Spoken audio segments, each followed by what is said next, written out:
Imagine spending 18 years in prison for something you never did. In 1995, Daniel Villegas was only 18 years old when he was wrongfully convicted of a double homicide. It all happened in 1993 when two teens were walking home from a party when a car came up behind them and shot them and killed both of them. Daniel was brought in for questioning and the detectives threatened to beat him and give him the death penalty if he refused to confess. Keep in mind that Daniel was only 16 years old at the time, so he was easily manipulated. He was also coerced to sign a confession that was prepared by the detectives. After he realized what he'd done, he tried to withdraw his confession, but at that point, it was too late. Daniel was sentenced to life in prison until 2018.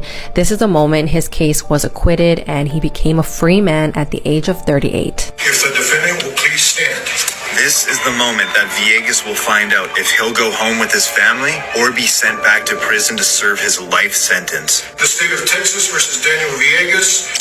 Verdict form B. We, the jury, find the defendant Daniel Villegas not guilty of...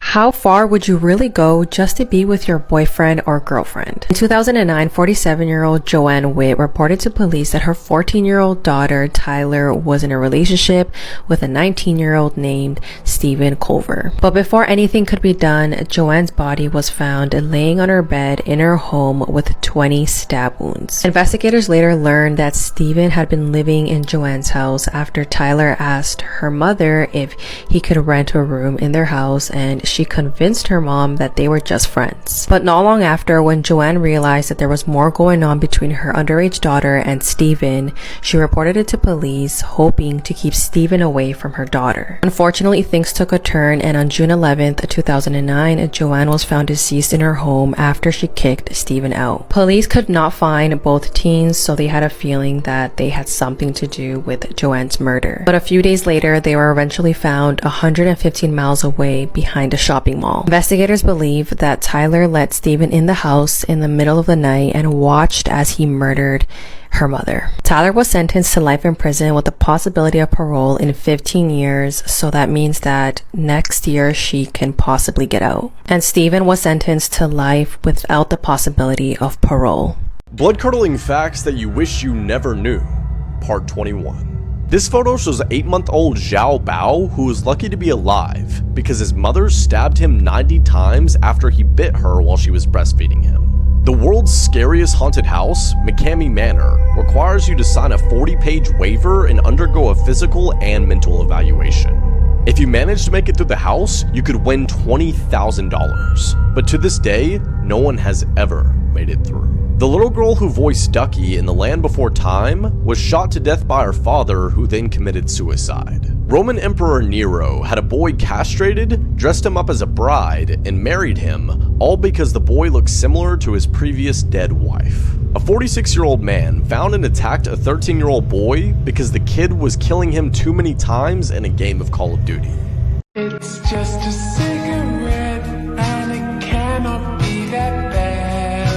Honey, don't you love me? Hi, I'm Ethan, and we'll be diving into crazy crime cases with insane twists I didn't see coming. On March 4th, 2008, 17-year-old Carolyn Watson and 22-year-old Julian Buchwald went to Australia's Alpine National Park. Julian had once proposed to Carolyn in the past, however she declined as she wasn't ready, so we decided to give it another go by taking her to a pretty park. Unfortunately, the couple were abducted by members of a satanic cult, and 6 hours later they were driven and dropped off naked in the middle of a field. They survived several freezing nights together, and Julian figured now was the time to propose, being that they may not survive. But Carolyn said no. They were both rescued, but what was shocking was Julian was eventually arrested. He told police that he had staged the entire thing in hopes that a traumatic situation would make Carolyn say yes. He was found guilty of kidnapping in 2009.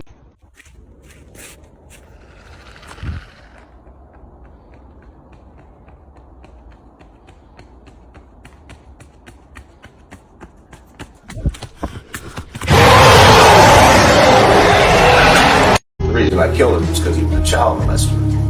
But you didn't kill him. Oh, sure. And you intended to. Oh, sure, yes. Well, if it's all right, I'd like to tell you where it started. Go ahead. All right, well, he was my bunkie, and I had found out that he was in prison for child molestation. Really bad case. So that night he was trying to justify why he did it, and I just told him to be quiet, and he would have to leave in the morning to find a new cell. But he continued to talk about it and try to justify it, so he was a little bit bigger than me, so I got down and I hit him in his face a few times, and when he fell, I wrapped a cord around his neck and I took his life. Was she able to tell you what led to her stabbing him? She has no idea why she did it. She's heartbroken and feels very guilty, but she still doesn't understand why she did it. She said it was like it wasn't her.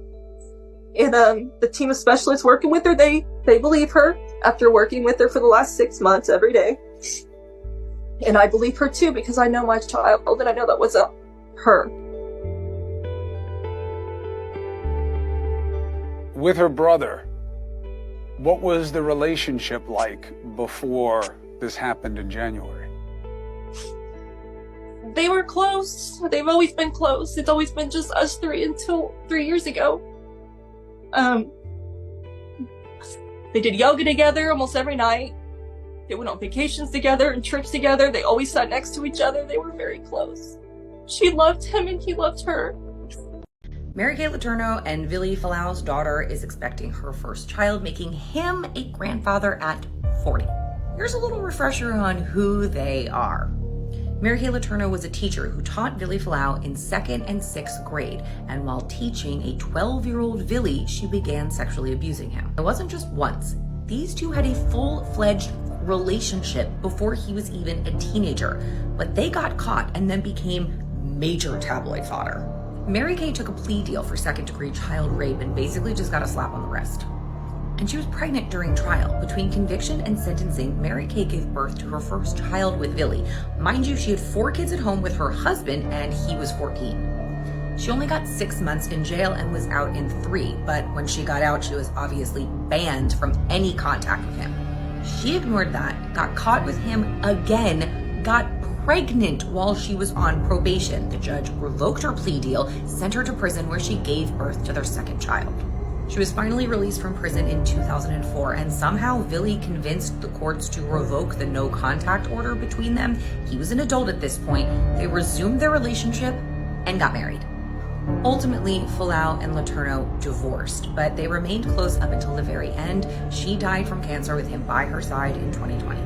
Psychologists are now saying that it is a major red flag to relax by watching true crime television. Dr. Thurman Bryant, a licensed psychologist, said that if you're sitting and relaxing to true crime TV, you should sit and ask yourself, why is this relaxing to me? She said that it can be a type of trauma response. A lot of people who went through high-stress childhoods can mistake peace for boring. Therefore, they find shows like Dahmer or First 48 somewhat peaceful. She advises anybody that does this to do some internal searching and maybe go see a psychologist. Let me know what y'all think about this in the comments.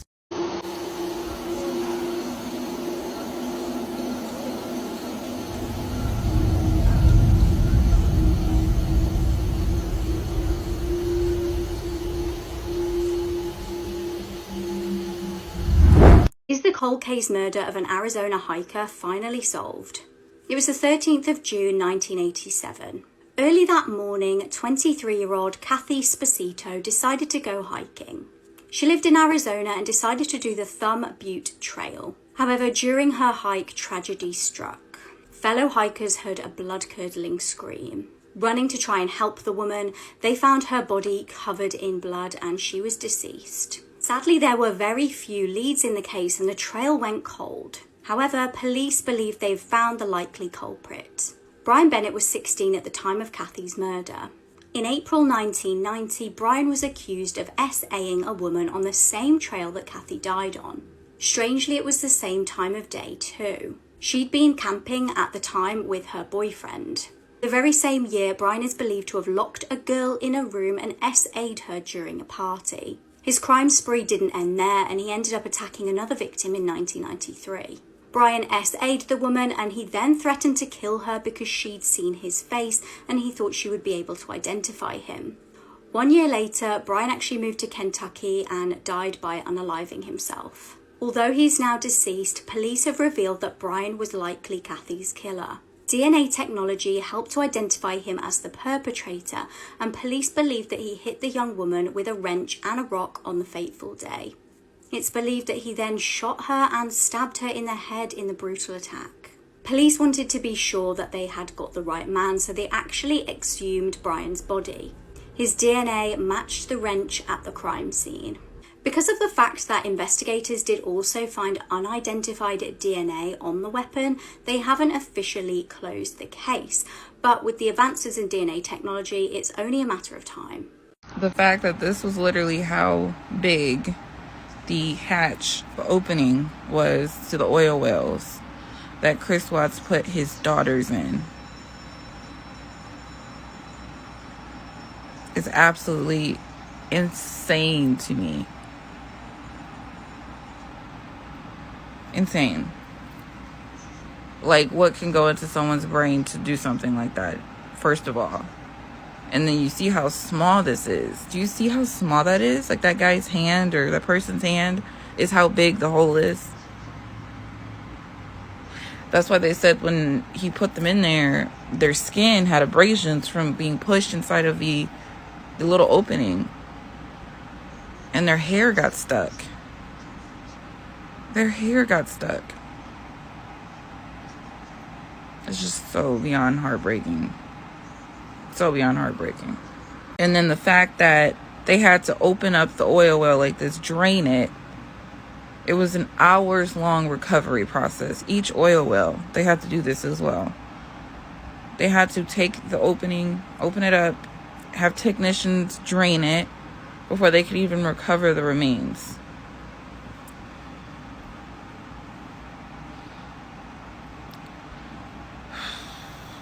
And when you look at the guy, you really would have never thought he would have done something like that, according to his family, his friends, people that knew him.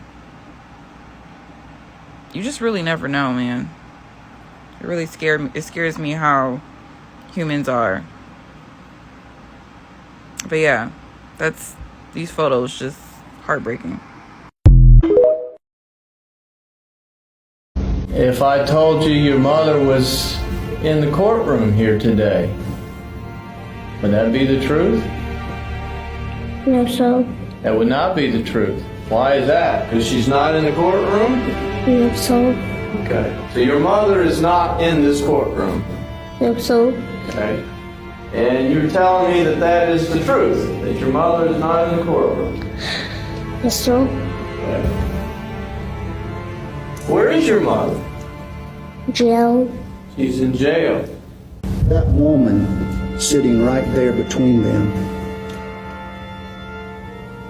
have you ever seen her before? Yes, so.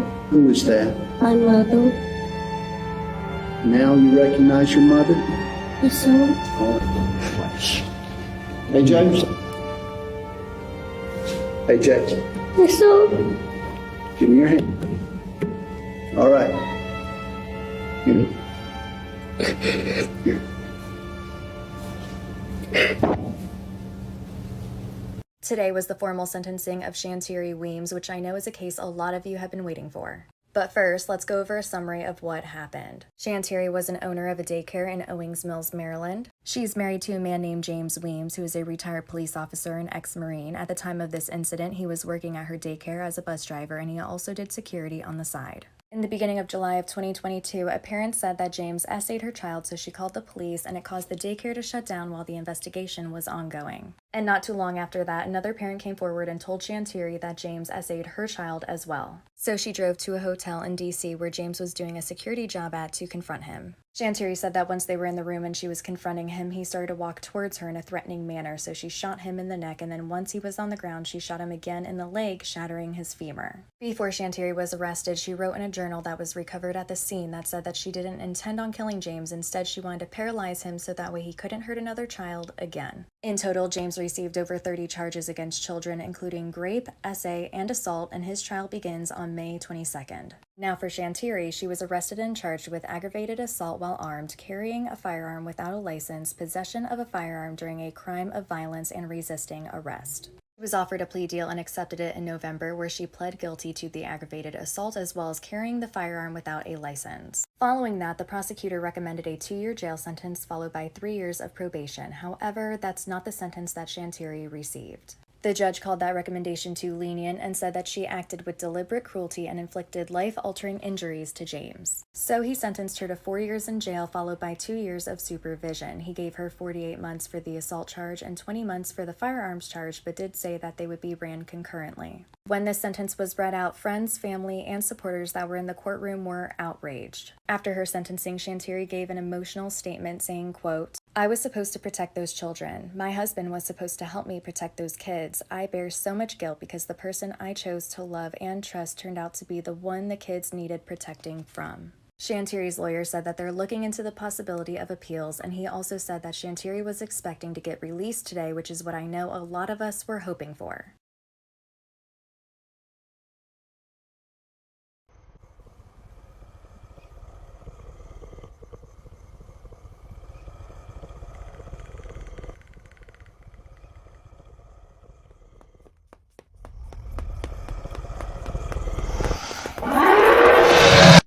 The Glendale Police Department just released that Alicia Navarro has been located. Here's a clip from the press conference that was just released 30 minutes ago. Good afternoon. My name is Jose Santiago. I'm the media manager here at the Glendale Police Department. We want to first start off by telling you all thank you for your coverage on this announcement today. It is a major announcement for us here at the Glendale Police Department. I want to start off by saying that there's a lot of mixed emotions with this particular announcement that we're having. We are happy, and at the same time, we're hopeful that we will be able to supply this family a little bit more closure. With that, I would like to tell you that Alicia Navarro has been located. She is, by all accounts, safe. She is, by all accounts, healthy, and she is, by all accounts, happy. She was located in a very small town in Montana near the Canadian border. We can tell you that she went to a local police department in that area. She identified herself as Alicia Navarro, and at that point, our officers went into investigation mode. We conducted several types of interviews, and not only through those interviews, but through the help of Alicia's family themselves, we are confident that the person that we are talking with and are dealing with is indeed Alicia Navarro. I can't even begin to express to you all the pride that I personally have in the men and women here at our police department. Since her discovery, our men and women here have been working tirelessly around the clock to not only bring closure to this family, but to make sure that Alicia gets everything that she possibly needs. I'm also going to bring... As more information comes out about this situation, I will keep you guys posted. But for now, she has been found. This is the last photo ever taken of 12-year-old McKay Everett before he was abducted and murdered by a family friend. I'm going to warn you, this is a very disturbing story, so viewer discretion is advised. This is McKay Everett, and in 1995, he was spending the night home alone while his parents were at a business meeting. Now, in his youth, McKay was trained excellently by his parents in safety. They taught him to never in any circumstance, even for police officers, open the door for a stranger. They had an extremely expensive high-tech security system installed in their home to prevent people from breaking in, and his parents had only been out of the house for a few hours without him. This was their house in small-town Conroe, Texas. It was a lavish home built in the middle of the woods where people really weren't expected to be in the middle of the night. But when McKay's parents, Paulette and Carl, called home to find out how their son was doing and no one answered, they began to grow gravely concerned. That's when Carl decided to make the trip home, and he found McKay was nowhere to be seen. At around the same time that Carl was searching for his son, a phone call came through on the home phone. And when Carl picked up the phone, the person on the other end of the line told him that they had his son and that they were demanding money, cash, in order for him to be brought home alive. Now, after all was said and done, there was a massive search held for McKay, and sadly, he was never brought home alive. His body was discovered days later in rural Whiskey Bay, Louisiana. He had been tortured, shot in the head, and left for dead. But who possibly could have carried out this horrific crime? Well, in comes family friend Hilton Crawford, aka Uncle Hilty. Now, Hilton Crawford was a close friend of the Everetts. He knew the family very, very well. And in fact, his wife taught school at the same elementary school that Paulette, McKay's mom, taught at. Like I said, Hilton Crawford was close friends with the Everetts, and young McKay even called him Uncle Hilty. And that's why people assume when Hilton came to the back door of the Everett home on that fateful night in 1995, McKay opened the door. There's absolutely no way that McKay would have ever expected that this man who he knew so well was about to abduct and murder him. So after removing McKay from the back door of the house pictured here, Hilton took him and started driving. That's when this woman, Irene Flores, placed the ransom call. Apparently, Hilton Crawford had paid her some money and said that he was about to come into a lot of money, and all he wanted her to do was place this call for him. And while all this was going on, young McKay was stuffed into the back of Hilton Crawford's car. Now, eventually Hilton brought him out to Whiskey Bay, and that's where the murder took place, and nothing was ever gained from any of this. Obviously, Hilton Crawford didn't make a cent from this horrific crime, and he was sent to prison and eventually executed by lethal injection in the early 2000s.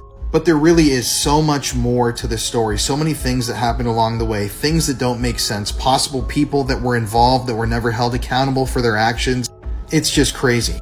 And recently, for the podcast that I co-host with my wife, Courtney, we interviewed McKay's mom, Paulette. And we sat her down and were able to ask her so many different things about the crime, how she felt, her experience going through all of this, and all of the accomplices that Hilton Crawford may have had in carrying this out that she thinks are going to be brought to justice soon. If you want to listen to that full episode, it's a 2-part episode. It's out now on our podcast, Murder in America. You can look up the show on any streaming platform, Spotify, Apple Podcasts, or wherever you get your podcasts. We worked really hard to bring this story of McKay to life, so if you're interested in all of this, you can go give it a listen now.